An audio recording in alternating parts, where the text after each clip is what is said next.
y justo después de esta cumbre se inicia lo que aparentemente sería una nueva era de relaciones entre las dos Coreas. Y justamente para analizar este escenario recibimos aquí en el estudio de 21 Noticias al profesor Carlos Manuel López Alvarado, profesor de Relaciones Internacionales de la UNAM. Profesor, ¿cómo estás? Buenos días, gracias por acompañarnos nuevamente aquí en el estudio. Gracias, Eduardo, buenos días.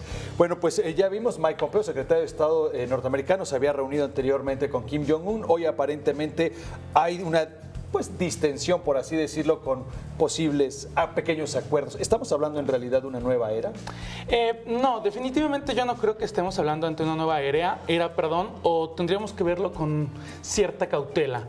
No en balde los líderes de Corea del Norte, el padre de Kim Jong-un, también había mantenido ciertos acuerdos con las potencias occidentales y eso no representó un cambio de tónica después de la llegada de su hijo Kim Jong-un respecto al programa nuclear de Corea del Norte.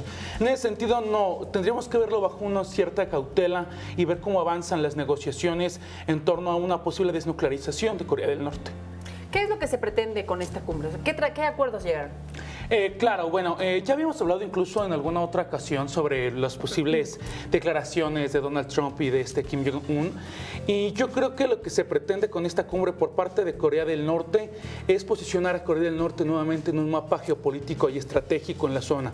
No en balde el que él haya tenido ya una declaración en la cual haya establecido que ya Corea del Norte no necesita realizar más pruebas nucleares.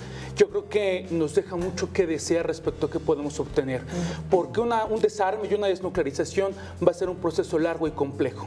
Que además incluso ya hay presiones ahí en el tema por el asunto de la desnuclearización, pero lo que podría ser relevante, y usted lo dirá, profesor, es esta posible reunión en mayo entre el presidente de los Estados Unidos, Donald Trump, y el líder norcoreano, lo cual sin duda alguna sí sería histórico y de alguna u otra manera pues podría llevarnos a otro camino, o por lo menos a otro escenario. Claro, o sea, no en balde Kim Jong-un ha logrado lo que no han logrado otros líderes de Corea del Norte, y eso es precisamente para empezar a atravesar la frontera con Corea del Sur. Y segundo, como bien lo mencionas, el reunirse con el presidente de Estados Unidos, cosa que no se había logrado en muchísimo tiempo, y yo creo que es algo histórico. Sin embargo, insisto, hay que ver cuáles son realmente los objetivos de Corea del Norte. Por un lado dice Corea del Norte ya no necesita realizar más pruebas.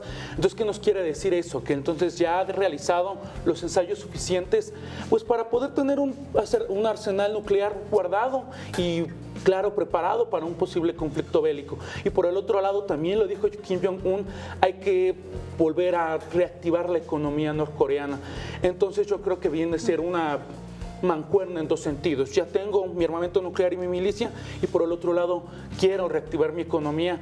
¿Para qué? Eso sería lo importante de poderlo observar en siguientes días. Que justamente es la pregunta que ha dejado pues para muchos especialistas. ¿Por qué hasta ahora? ¿No? ¿Por qué desde la guerra de 1953 hasta ahora se presta pues a este diálogo? Muchos lo interpretan de esta manera, es porque realmente ellos ya tienen el armamento y las pruebas que ellos querían tener.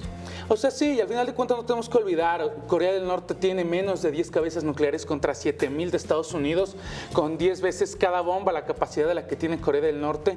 Entonces, pues vaya, o sea, lo que quiere hacer es Corea del Norte sentarse a negociar, pues al final de cuentas como un par.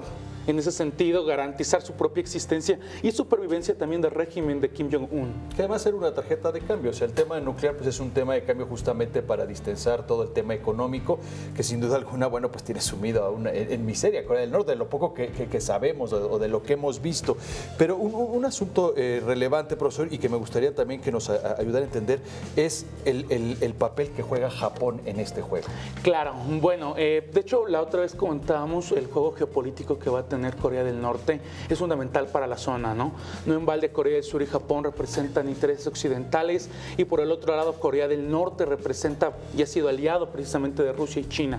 Entonces, Japón, que no cuenta con un aparato militar propio, recordemos que después de finalizar la Segunda Guerra Mundial, Japón renuncia por completo a su milicia a cambio de que Estados Unidos garantizara la seguridad del Estado japonés. Entonces, en ese sentido, Japón también va a estar muy al pendiente, porque Corea del Norte primero se reúne reúne con China, luego se reúne con Corea del Sur, esto obliga a los Estados Unidos a reunirse con Corea del Norte. Una Corea del Sur unificada, vaya, sería un reto dependiendo para dónde se iría, si para el lado occidental o para el lado asiático junto con China y Rusia. Entonces Japón va a estar al pendiente porque si se va con China o si se va con Rusia, va a representar una balanza a favor de los intereses asiáticos en contra de los intereses estadounidenses. Profesor, ¿y el gobierno mexicano ya se ha manifestado al respecto?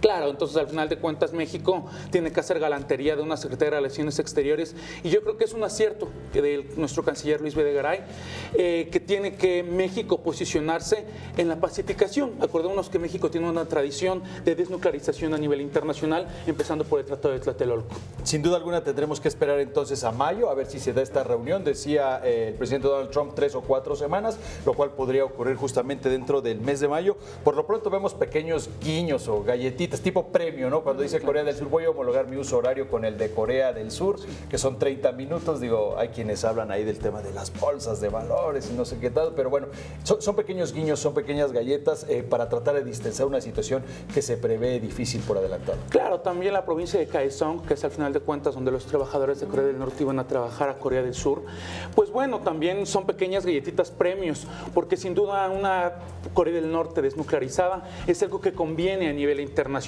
¿Hasta dónde vamos a jalar o hasta dónde se va a soltar? Ya lo veremos en siguientes días. Profesor, te agradezco muchísimo. Profesor Carlos Manuel López, profesor de Relaciones Internacionales de la UNAM. Gracias por acompañarnos esta mañana aquí en el Estudio 21. Gracias, muchísimas gracias, Eduardo. Gracias. Alejandra, gracias por la invitación.